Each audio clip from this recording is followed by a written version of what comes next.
जय हिंद साथियों, मैं विपिन आनंद साहब के बीच पुनः चक्रवृद्धि ब्याज को आगे बढ़ाते हुए आज हम पहुंच गए हैं इंस्टॉलमेंट पे कि अगर लोन लेते हैं और इंस्टॉलमेंट में चुकाते हैं तो उस प्रकार के प्रश्नों को हल करेंगे। तो आइए देर न करते हम लोग प्रश्न की ओर चलते हैं। इसमें देखिए 2 वर्ष 3 वर्ष यानी 2 किस्त 3 किस्त 4 किस्त रहेगा। तो जितना भी दर रहेगा जैसे मान के चलिए अगर 10% रेट है, ठीक है? तो 10 रुपया हमको दूसरे साल जो है यानी लास्ट 1 साल के अंत में कितना चुकाना पड़ेगा? 11 रुपया। अगर दूसरे साल की बात करेंगे तो हम लोग स्क्वायर करते थे, तो ये हो जाएगा। यानी कि 100 का 10 का स्क्वायर कितना हो जाएगा? 100 और ये 121। लेकिन क्वेश्चन दिया रहता है कि किस्त बराबर होता है, तो ये हमारा क्या है? चुकाना पड़ेगा, ये किस्त है। तो यहाँ पे क्या करते हैं इसको हम किस्त को बराबर करने के लिए 11 से गुना करेंगे। जब 11 से गुना करेंगे तो इधर भी तो गुना करना पड़ेगा। तो कितना हो जाएगा? 110 हो जाएगा। और ये जो है 121 होगा। देखिए ये भी किस्त 121, ये भी किस्त 121। यहाँ पे जो है हमको 121 रुपया चुकाएंगे तो 110 रुपया का लोन होगा। और यहाँ जो है दूसरे वर्ष में 100 रुपया का जो चुकाएंगे वह 121 रुपया होगा। यानी कि पहला वर्ष जो है हमको 121 अगर चुकाएंगे तो हमको लोन 110 रुपया का होगा, ठीक है? इसी तरह तीसरे वर्ष जब जाएंगे तो कितना हो जाएगा? क्यूब करेंगे तो 1000 हो जाएगा और ये 1331 हो जाएगा। तो फिर क्या करेंगे? इसको फिर 11 से गुना करेंगे, ठीक है? तो ये 1331 हो जाएगा और इसको फिर 11 से गुना और करेंगे तो ये भी 1331 हो जाएगा, क्योंकि प्रत्येक किस्त का मान बराबर होता है। तो फिर यहाँ पे 10 से गुना करेंगे तो इतना हो जाएगा और ये 1000 हो जाएगा, ठीक है ना? सॉरी, यहाँ पे 11 से गुना करेंगे तो 1100 हो जाएगा, ठीक है? हाँ, 11 से गुना करेंगे 10 का स्क्वायर, हाँ ये 1100 हो जाएगा, ठीक है?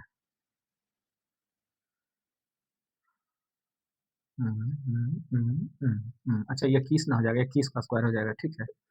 यानी 1210 हो जाएगा ये जो हमारा वैल्यू हो जाएगा, ये जो हो जाएगा 1210 हो जाएगा। यानी कि पहला साल अगर हम 1331 रुपया चुकाते हैं तो उसका जो लोन होगा वो 1210 रुपया। दूसरे साल जो है अगर चुका देते हैं 1331 रुपया चुकाते हैं तो ये जगह तीसरे साल चुकाएंगे तो उसका लोन जो है इतना रुपया होगा, ठीक है? यानी कि समय के साथ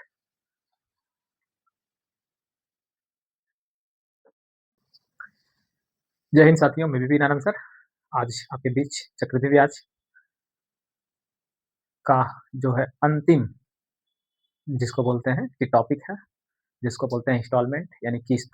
जब कोई लोन लेते हैं या किसी से उधार लेते हैं तो कहते हैं कि हम इंस्टॉलमेंट में चुका देंगे, ठीक है ना? तो आइए हम उसका कॉन्सेप्ट को समझते हैं। उसके बाद इसमें कॉन्सेप्ट क्या है कि पहली साल रहता है तो सिंगल यानी जो साधारण ब्याज होता है और चक्रवृद्धि ब्याज दोनों सेम होता है। दूसरे साल होता है तो स्क्वायर हो जाता है। तीसरे साल रहता है तो मूलधन और मिश्रण का अनुपात जो है क्यूब हो जाता है। बस इसी कॉन्सेप्ट का यहाँ यूज करेंगे और हम लोग प्रश्न को सोल्व करेंगे, ठीक है?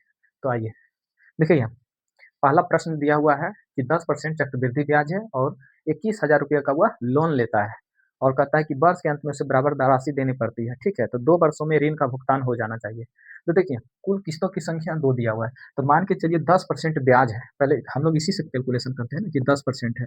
10% का मतलब है कि अगर मान के चलिए पहला साल अगर 10 इसको जो है चुकाना पड़ेगा कितना? 10 रुपया है तो 11 रुपया चुकाना पड़ेगा, यानी 100 है तो 110 तो 10 हो गया।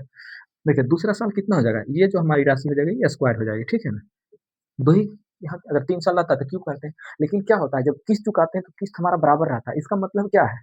इसका मतलब है कि जब ये हमको स्क्वायर 121 है, ये बराबर करना है तो इसको भी तो बराबर करना पड़ेगा ना, क्योंकि पहला किस्त बराबर है, मतलब पहला किस्त और दूसरा किस्त दोनों बराबर है। तो ये 11 का स्क्वायर कब आएगा?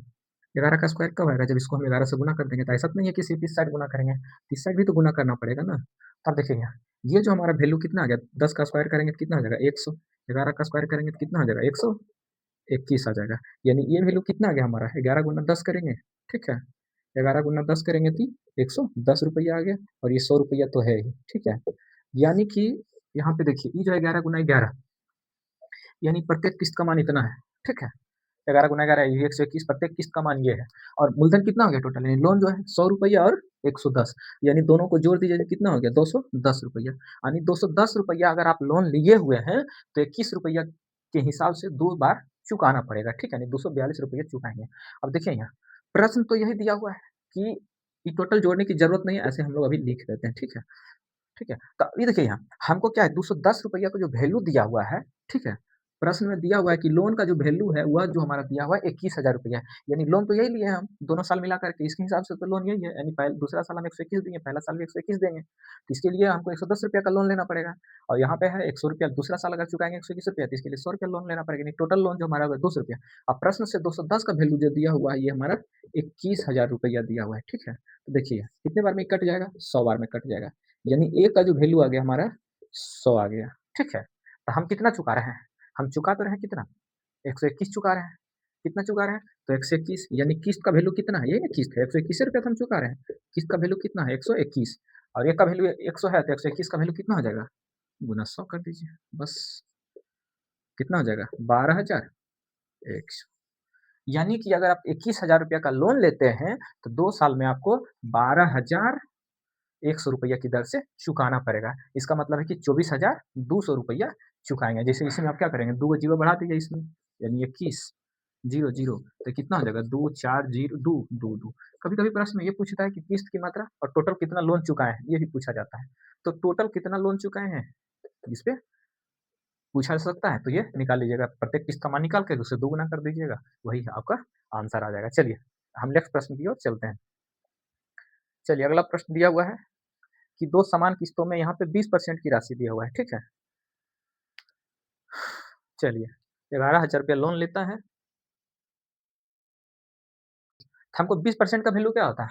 20%, ये दिया हुआ है कितना 20%, 20 का परसेंट का मतलब क्या हो गया 1/5 यानी 6/5, यानी कि पहला साल अगर 5 रुपया लेते हैं तो उसको 6 रुपया चुकाना पड़ेगा।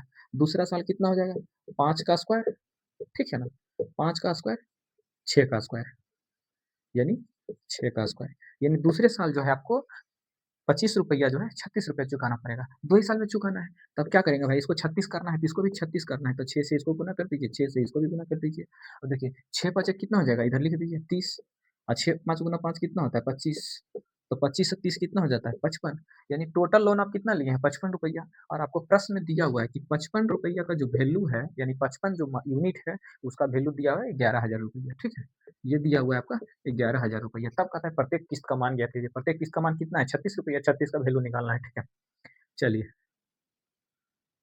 तो कितना होगा 55 दूनी 110, 200 रुपया, यानी एक का वैल्यू कितना आ गया 200 आ गया, यानी एक का वैल्यू 200, इसलिए किस्त का वैल्यू पूछ रहा है, किस्त हम कितना चुका रहे हैं 36 चुका रहे हैं, 36 यूनिट, यानी 36 गुना कितना करेंगे 200, बराबर कितना आ जाएगा 36 दूनी 72, यानी आपको जब 11,000 का लोन लेते हैं तो आपको 7200 रुपया की दर से चुकाना पड़ेगा 2 लोन, यानी टोटल जो है 14,400 रुपया चुकाना पड़ेगा। तो कभी-कभी प्रश्न ये भी पूछेगा जो कि क्या करना है, 2 किस्त में चुकाना है, 2 बार गुना कर दीजिएगा इसको, यही हो जाएगा। चलिए नेक्स्ट क्वेश्चन की ओर चलते हैं।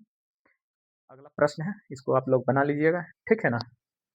पीडीएफ में दे देंगे, पीडीएफ हमारे जो है टेलीग्राम चैनल के लिंक में होगा, आप वहाँ से निकाल सकते हैं। चलिए, फिर अगला प्रश्न भी दिया हुआ है कि 20% 500 दो ऋण 2 समान किस्तों में अदा करना है, प्रत्येक किस्त का मान, ये भी आप बनाइएगा, ठीक है ना? होमवर्क रहेगा, यानी 31 नंबर ये होमवर्क है, ठीक है? और ये 32 नंबर होमवर्क। तो ये प्रश्न कहाँ मिलेगा? तो प्रश्न मिलेगा आपको टेलीग्राम चैनल में, टेलीग्राम चैनल जोड़ लीजिएगा, जुड़ जाइएगा, वहाँ से आप प्रश्न प्राप्त कर लीजिएगा। चलिए नेक्स्ट क्वेश्चन हम लोग देखते हैं। हाँ, ये दिया हुआ है कि चक्रवृद्धि ब्याज 10% की दर से कोई धन उधार लेकर 2500 रुपये की 3 समान किस्तों में चुकाया जाता है।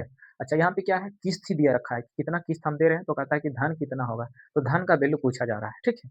चलिए, ये अच्छी है क्वेश्चन, इसको देखते हैं 33 नंबर।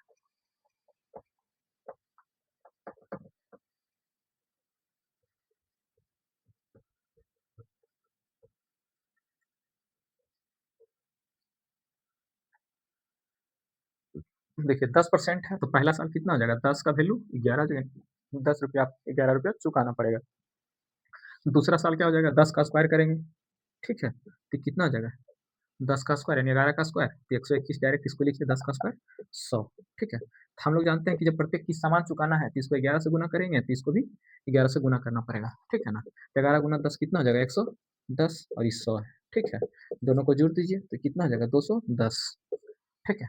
प्रश्न से क्या दिया हुआ है हमको, कहता है कि धन लेकर 2500 रुपया के 3 समान वार्षिक, 3 किस्त है, ठीक है।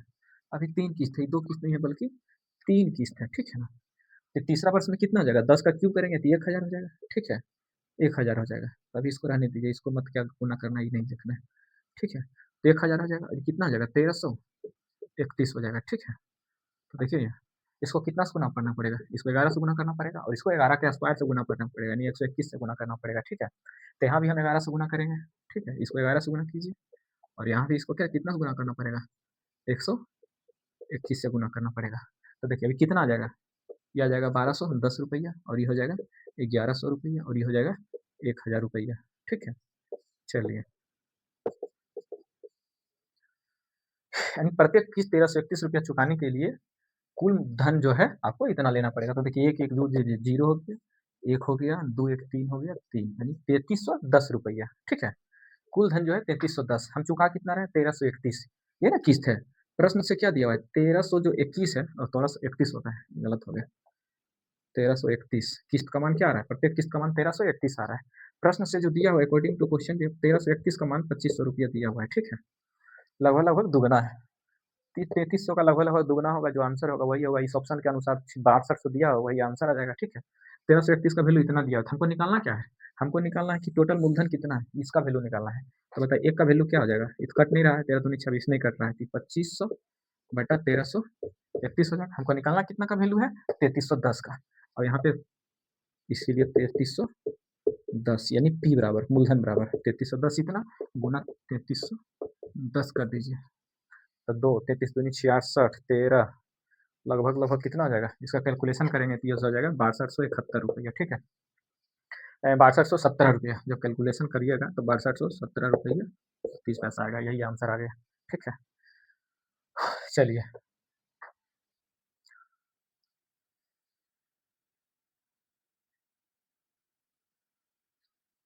तो आज जो हमारा चक्रवृद्धि ब्याज यहाँ पे समाप्त होता है।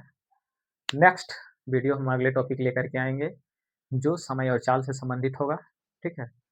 तो हमारे चैनल पे चैप्टर वाइज वीडियो अपलोड कर दिया जा चुका है, आप जाकर के देख सकते हैं। उसका पीडीएफ जो है आपको हमारे टेलीग्राम चैनल से मिल जाएगा, ठीक है?